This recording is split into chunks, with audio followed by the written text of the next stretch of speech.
लखनऊ के eco garden में एक बार फिर रसोइया कल्याणकारी समिति उत्तर प्रदेश ने अपनी मांगों को लेकर के शांतिपूर्ण किया धरना प्रदर्शन। लखनऊ के इको गार्डन, जो कि थाना आलमबाग के अंतर्गत जय पुरानी जेल रोड पर स्थित है, आज दिनांक 31 अक्टूबर 2023 को उत्तर प्रदेश के विभिन्न जिलों से महिला और पुरुष रसोइया अपनी पिछले अप्रैल से अभी तक की मासिक वेतन 2000 रुपये न मिलने पर और सरकार के द्वारा उनका मानदेय बढ़ाए जाने को लेकर के एक अनिश्चितकालीन शांतिपूर्ण धरना प्रदर्शन कर रहे हैं, जहां पर मौके पर काफी सारी संख्या में मीडिया ने पहुंच करके उनके दुख दर्द को अपने पेपर और चैनल के माध्यम से सरकार तक पहुंचाने के लिए साझा किया। उसी क्रम में अनुभव इंडिया न्यूज़ हिंदी दैनिक समाचार पत्र के ब्यूरो चीफ हद अमित श्रीवास्तव ने भी मौके पर पहुंच करके उनके दुख दर्द को बता और उनके प्रदेश अध्यक्ष रसोइया कल्याणकारी समिति उत्तर प्रदेश के प्रदेश अध्यक्ष दयाशंकर यादव एवं उमाशंकर सरोज प्रदेश महामंत्री से बातचीत की और कुछ महिला पुरुष राशियों से भी बात की। आइए देखते हैं इस ग्राउंड जीरो रिपोर्ट में। नमस्कार, मैं हूं अमित श्रीवास्तव। आप देख रहे हैं AIN अनुभव इंडिया न्यूज। मैं इस वक्त लखनऊ के थाना आलमबाग के अंतर्गत इको गार्डन पे हूं, जहां पर लोग अपनी मांगों को मांगने के लिए आते रहते हैं। हमारे साथ इस समय पूरे उत्तर प्रदेश के रसोइये हैं जो अपने मानदेय को बढ़ाने के लिए, और दिवाली आ रही है, दिवाली से पहले उनका मानदेय नहीं मिला है, उसके लिए यहाँ पर ये लोग प्रदर्शन कर रहे हैं। हमारे साथ इनके अगुवाई जो कर रहे हैं दयाशंकर जी हैं। आप क्या नाम है? दयाशंकर जी यादव जी हैं, जो इस रसोइया अभियान के अध्यक्ष जी हैं। आइए उनसे जानते हैं। दया जी, आप लोग बराबर आते रहते हैं यहाँ पर, अभी पिछले साल भी आए थे, फिर अभी 13 तारीख को भी आए थे, तो आज का जो धरना है आपका यहाँ पर, वो किस लिए है, उसकी बात बताइए। धरना इसलिए बार बार देना पड़ता है कि सरकार हम लोगों को मजबूर करती है धरना करवाने के लिए। अगर एक दो बार आने के बाद अगर हम लोगों का काम सुलझ जाए तो हम लोगों को कोई अच्छा नहीं होता है। ये क्षेत्र के गरीब परिवार के रसोइया आज के डेट में 2000 रुपये में कौन काम करता है?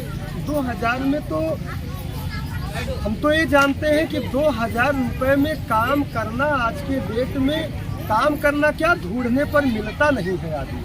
लेकिन हम लोग किस स्थिति में इस योजना पर आस्था और विश्वास रख के इस योजना को संचालित कर रहे हैं, उसको तो हम ही लोग समझ रहे हैं। तो हम लोगों की मांग आज 2000 रुपये में रसोइया काम कर रहे हैं। ये विचार करने का विषय है कि 2000 रुपये में रसोइया अपने परिवार को तो छोड़ो, अपना जीवन यापन नहीं कर सकते। इसलिए हम लोगों की मांग है कि समय और महंगाई को देखते हुए रसोइयों का मानदेय कम से कम 10,000 रुपया प्रतिमाह भुगतान किया जाए। रसोइयों की बदतर स्थिति को देखते हुए, उनकी दयनीय स्थिति देखते हुए अन्य प्रदेशों ने रसोइयों का मानदेय बढ़ाया है। जैसा कि हरियाणा सरकार ने रसोइयों को प्रतिमाह 7,000 रुपया मानदेय दे रही है। केरल सरकार उनको 9,000 दे रही है। पांडिचेरी उन लोगों को 9.5 दे रही है। लक्षद्वीप उन लोगों को 19,000 रुपया प्रतिमाह मानदेय दे रही है। तो इस समय प्रदेश में योगी और देश में मोदी ट्रिपल इंजन की सरकार है। इनको तो हम लोगों को बगैर कहे रसोइयों का मानदेय हम लोग 10,000 मांग रहे हैं। 10,000 जायज मांग है। इनको तो बगैर किसी दबाव, बगैर किसी प्रयास के हम लोगों को स्वतः अपने विवेक से 10,000 रुपया प्रतिमाह मानदेय कर देना चाहिए। अगर नहीं कर रहे हैं तो आज हम लोग अपनी व्यथा और निवेदन को लेकर के आए हैं इनके आदरणीय योगी जी के पास। इनको हम लोगों को बुला करके हम लोगों का मानदेय बढ़ाना चाहिए। दीपावली नजदीक है, अभी हम लोगों का नवरात्र और दशहरा देश का पावन पर्व है, बीत गया, लेकिन रसोइयों का मानदेय विगत अप्रैल माह से आज तक बाकी चल रहा है। दीपावली, जो कि देश नहीं बल्कि पूरे विश्व का सबसे बड़ा त्यौहार है, वो 10 दिन बाद है, लेकिन अभी तक हम लोगों का मानदेय जनपदों तक नहीं पहुंच पाया है। तो हम कैसे आशा करें कि हमको त्यौहार में मानदेय मिल पाए? अर्थात हमारी मांग है कि हम लोगों का मानदेय 10,000 हो, और मानदेय जो हम लोगों का है उसको प्रतिमाह मानदेय हम लोगों के खाते में नहीं तो दया जी, जिस तरह से आप लोग पिछले साल भी आए थे, आपने अपनी मांगों को रखा था सरकार के सामने, तो उसमें क्या होगा? पिछले साल जब आए थे तो क्या हुआ? पिछले साल हम लोगों को ये कहा जाए कि 500 रुपया हम लोगों का मानदेय बढ़ाए थे चुनाव के पहले। इस प्रकार से तो 500 रुपया देकर वोट खरीदने का एक तरीका कि 500 रुपया दे दीजिए, वोट खरीद लीजिए। अगर बढ़ाना है तो 5,000 रेवड़ी की तरह क्या दे रहे हैं आप? इकट्ठा बढ़ाइए, कम से कम हम इतना तो दीजिए कि रसोइया किसी के आगे हाथ फैलाने को मजबूर ना हो। आज कोई भी परिवार चलाने के लिए 7-8 हजार रुपया प्रतिमाह का खर्च है और रसोइयों को मात्र 2,000 रुपया दे रहे हो। इनसे तो आप बेगारी करवा रहे हो, बल्कि इसके साथ साथ रसोइयों को नैतिक अनैतिक कार्य अगर जिस हिसाब से इनका मानदेय दे रहे हैं, इससे रसोइया सम्मानजनक जीवन जीने के तो लायक तो नहीं। तो जैसे 2,000 रुपये महीना का जो इन्होंने एक मानदेय रखा हुआ है, तो कितने घंटे की ड्यूटी होती है और कहाँ ये जो महिलाएं या पुरुष जो करते हैं, ये कहाँ ड्यूटी करते हैं? सुबह 9 बजे विद्यालय का टाइम, सुबह 9 से शाम। जो सरकारी विद्यालय होते हैं जी, बल्कि मध्याह्न भोजन योजना अंतर्गत समस्त विद्यालयों में, जो कि एडेड विद्यालय है, राजकीय विद्यालय है, मकतब, मदरसे, परिषदी, इन सभी विद्यालयों में जो 9 बजे की टाइम है, 3 बजे तक विद्यालय चलता है, तो सुबह रसोइयों को 9 बजे विद्यालय टाइम पर आना होता है। दिन भर उनको समय, पूरे विद्यालय समय तक उनको टाइम स्कूल में देना। मतलब टिपिकल दिया है तो 8 घंटे की ड्यूटी तरीके से होती है। 6 घंटे विद्यालय का पीरियड होता है, अर्थात 9 से 3 6 घंटा हो रहा है। 2 घंटा तो जितना समय हर स्टाफ देता है उतना टाइम रसोइया। जैसा कि आज दिनांक 31 अक्टूबर 2023 है, आज आप लोग यहाँ पे आए, तो ये प्रदर्शन आपका कब तक चलेगा? अनिश्चितकालीन है अभी प्रशासन के लोग प्रयास में है कि प्रमुख सचिव बेसिक शिक्षा, हमारी जिद है, जिद क्या हमारी मजबूरी है। मजबूरी इसलिए है कि इतने दिन का मानदेय बाकी है, इतना कम मानदेय दे रहे हैं, वो भी हम लोगों से काम 11 महीना सरकार लेती है, उसके बदले मात्र मानदेय 10 माह का देती है। इन सब व्यथाओं से पीड़ित होकर के रसोइया आज आई है और शासन प्रशासन के लोग लगे हुए हैं, लेकिन हमें कहेंगे कि जब तक मुलाकात प्रमुख सचिव बेसिक शिक्षा आदरणीय MKS सुंदरम साहब से जब तक नहीं होगी, तब तक ये रसोइया इस मैदान को छोड़ने वाले नहीं। उत्तर प्रदेश के किन जिलों से आपकी महिलाएं और पुरुष आए? थोड़ा थोड़ा करके आधे, अर्थात पूरे यूपी में 75 जिले हैं, लेकिन थोड़ा करके कम से कम 30-35 जनपदों से आए। 30-35 जनपदों से जो भी महिलाएं पुरुष यहाँ पे आए हुए हैं, तो ये आपका अनिश्चितकालीन धरना है? आज से शुरू हुआ है। प्रशासनिक अमला नहीं आता है आपके ज्ञापन को लेने के लिए, तो आगे अगला कदम क्या होगा? ज्ञापन लेने नहीं, बल्कि हमारी प्रमुख सचिव बेसिक शिक्षा से हमारी वार्ता हो। ज्ञापन तो ऐसे कितना दिया गया है, कितना दिया जाएगा, लेकिन शिक्षा से हमारी वार्ता हो। ज्ञापन तो ऐसे कितना दिया गया है, कितना दिया जाएगा, लेकिन हमारी लोगों की आज प्रमुख सचिव बेसिक शिक्षा से मुलाकात करवानी होगी सरकार संबंधित अधिकारियों को। जब तक नहीं होगी तो इको गार्डन में हम लोग तो आएंगे। तो जैसा कि ये जो इको गार्डन है, इसका समय सुबह 8 बजे से लेकर के 5 बजे तक रहता है। 5 बजे के बाद आप लोगों को यहाँ से जाने की अनुमति होगी, जो भी यहाँ के इंचार्ज हैं उन्होंने बताया होगा आपको। मजबूर करेंगे, वैसे तो हम लोग इससे यहाँ से हटेंगे नहीं। मजबूर करेंगे तो रोड पर रहेंगे, मजबूर करेंगे तो रोड पर बिछा कर लेट जाएंगे, लेकिन बगैर मुलाकात किए नहीं जाएंगे। और जैसा कि आपको पता है कि 2024 का चुनाव भी आ रहा है, चुनाव को लेकर के भी तैयारियां चल रही हैं, और भी दूसरे स्टेट में चुनाव चल रहे हैं, उसको लेकर के क्या कहेंगे कि आने वाली जो 2024 का चुनाव है, उसका क्या असर पड़ेगा आप लोगों की तरफ? हम लोगों का तो सरकार, इस बीजेपी सरकार पर, मोदी जी और योगी जी पर 14 में भरोसा किया, उनकी सरकार बनी। उसके बाद 17 में भरोसा किए, उनकी सरकार।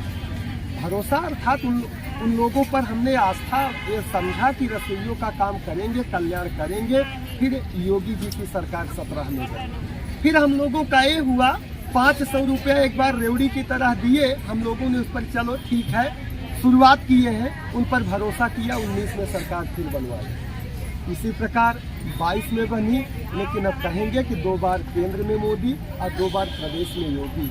अब रसोइयों का 10,000 नहीं हुआ तो इसका परिणाम उल्टा।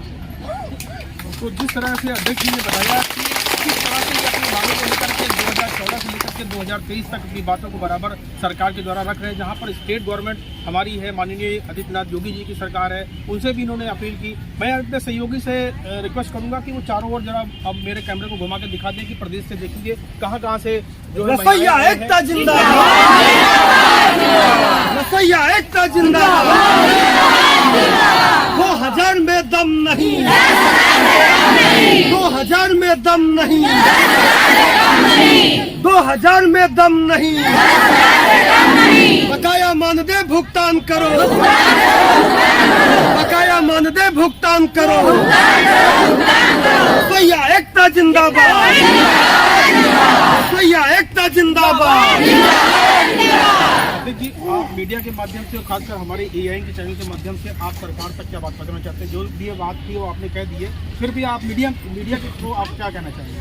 हम आपके द्वारा सर यही कहेंगे कि हम लोगों की बात, हम गरीबों की बात, हम रसोइयों की बात, जो कि करोड़ों बच्चों को, गरीब मजदूर परिवार के बच्चों को, सरकारी विद्यालय में जिनके बच्चे पढ़ते हैं जो कि गरीब परिवार से होते हैं, उन गरीब बच्चों के लिए अच्छा ताज़ा गर्म भोजन बनाकर देने वाली रसोइया आज उनको गर्म भोजन दे रही है। हमारे लोगों का कर्तव्य है, हम लोग अपना इस कार्य को करते हुए पुनीत अपने आप को महसूस करते हैं। पुण्य प्राप्त करने की एक लालसा हम लोगों को होती है, लेकिन आज के या कभी भी ये धर्म में भी लिखा है कि स्वार्थ लाई करई सब बेटी सुर नर मुन सब कई है। तो हम लोगों का भी इस पुनीत कार्य करने के प्रति एक स्वार्थ यह है कि इसी के आड़ में हम लोग अपने बाल परिवार को पाल सके, उनको पढ़ा सके, उनको कपड़ा दे सके, उनके अच्छे भविष्य की हम लोग कामना कर सके। तो अगर हम लोग आपके माध्यम से यही कहना चाहेंगे कि सरकार हमारी बातों को सुने, हमारी संबंधित मांगों को पूरा करे, जिससे उनका गुणगान कर सके, उनकी पुनः सरकार करे। बिल्कुल आपने सही कहा, क्योंकि मीडिया एक ऐसा माध्यम है कि जो हमारी बात को, हमारे संचार के द्वारा, हमारे आपके संवाद को हम अपने मीडिया के माध्यम से, पेपर के माध्यम से, चैनल के माध्यम से सरकार तक आपकी बात पहुंचाते हैं। और कहीं ना कहीं, क्योंकि बहुत जरूरी नहीं कि सरकार यहाँ तक उठ के चल के आती है, क्योंकि मीडिया ही एक ऐसा साधन है जो आपकी बात को हम आपके शीर्ष अधिकारियों तक पहुंचा देते हैं। मैं यहाँ पे कुछ लोग और भी आए हुए हैं, जैसे अध्यक्ष जी ने बताया, काफ़ी सारे 75 लखनऊ उत्तर प्रदेश की 75 जिलों से जो लोग आए हुए हैं, महिला पुरुष आए हुए हैं। मैं उनसे कुछ और लोगों से भी बात करता हूँ। आप कहाँ से सर आए हैं, क्या कुछ करना? मैं जनपद कौशाम्बी से उमा शंकर सरोज रसोइया कल्याण समिति के प्रदेश महामंत्री। सर, क्या कहना चाहिए? हम लोगों का जो कार्य 11 महीना कराया जाता है, उसके बदले में मानदेय मात्र 10 महीना का दिया जाता है, जो कि इस पीड़ा को देखते हुए इधर पंजाब सरकार ने पूरे 12 महीना का मानदेय देने का काम किया और सरकारें 11 महीना का देने का काम किया।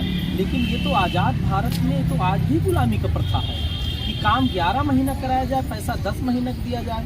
तो हम आज योगी मोदी से यही मांग करते हैं कि कार्य अगर हमसे 11 महीना कराया जाए तो पूरे 11 महीने का पैसा भी दिया जाए। यही मांग है हमारी।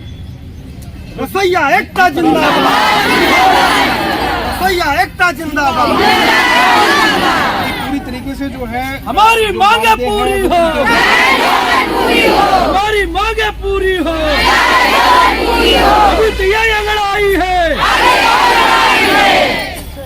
हमारे साथ कुछ महिलाएं भी आइए उनसे जानते हैं आपका क्या नाम है, कहाँ से आप आई हैं? मेरा नाम गीता कश्यप है, जिला प्रतापगढ़, गाँव धर्मपुर।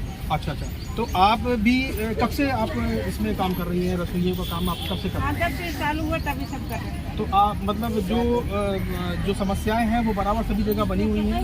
तो आप आई कैसे हैं? आपके घर में छोटे आपके बच्चे होंगे या परिवार होगा, तो उनको कैसे आपने मैनेज किया? मेरे 2 बच्चे हैं, बूढ़े ससुर हैं, मैं विधवा महिला हूँ, मेरे आगे पीछे कोई नहीं है, मेरे बच्चे हैं छोटे छोटे। मैं कल से घर छोड़ के आई हूँ, यहाँ पे आज तक कोई सुनवाई नहीं हो रहा है। क्या हम लोग पागल है? यहाँ पे आके बैठे हुए हैं, भूखे प्यासे हैं। हम लोग से काम लिया जाता है, तनख्वाह भी नहीं दिया जाता। कोरोना में भी काम किया गया, कोरोना में सबको तनख्वाह दिया गया, हम लोग को कुछ मिला? पिछली भी तनख्वाह नहीं मिली है, ये भी नहीं मिला है। तो कैसे हम लोग पेट अपना चलाएंगे, बच्चों कैसे पालेंगे? ठीक, आपकी बात तो हम शासन तक पहुँचाने की कोशिश करेंगे। आइए कुछ लोगों से और बात करते हैं। आप अम्मा कहाँ से आएंगे? अच्छा, तो आप कैसे आई हैं यहाँ तक?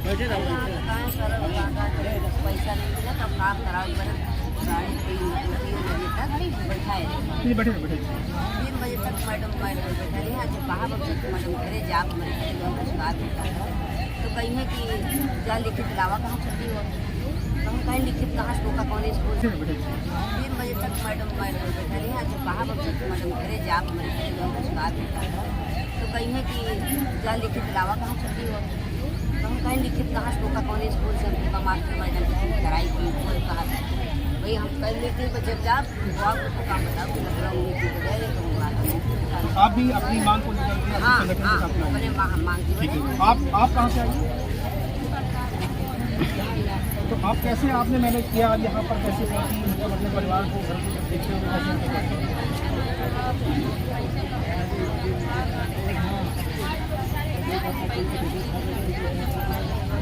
जी जी समस्या तो है बड़ी। आप कुछ कहना चाहेंगे? आप कहाँ से आइए? अभी प्रतापगढ़ से आइए। तो आप भी कैसे आई? आप सुबह कैसे, ट्रेन से आइए, बस से आइए, कैसे?